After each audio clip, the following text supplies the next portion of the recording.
আসসালামু আলাইকুম প্রিয় বন্ধুরা, আপনাদের দেখাচ্ছি একদম প্রান্তিক পর্যায়ে একদম ক্ষেত থেকে বেগুন তোলা হচ্ছে। চাষিরা দেখতে পাচ্ছেন, এই যে এখন দেখতে পাবেন চাষিরা বেগুন উঠাচ্ছে। আর এই বেগুনটি আস্তে আস্তে পালাবদল হয়ে পাইকারি হাতে চলে যাচ্ছে, সেখান থেকে চলে যাচ্ছে একদম ঢাকা থেকে বিভিন্ন শহরে।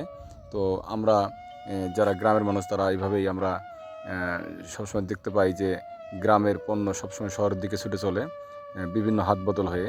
তো এটাই হচ্ছে একটা সিস্টেম। তো ক্ষেত থেকে একদম একদম টাটকা সবজি তোলা হচ্ছে।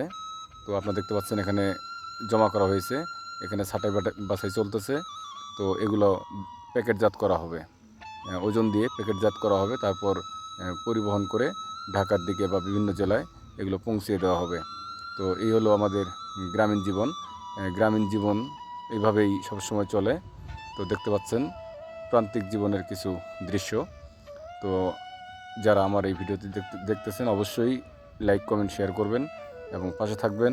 তো আপনাদের দেখালাম একদম তৃণমূল পর্যায়ে গ্রাম পর্যায়ে কীভাবে বেগুনগুলো হাত বদল হয়ে ঢাকার দিকে ছুটে চলে।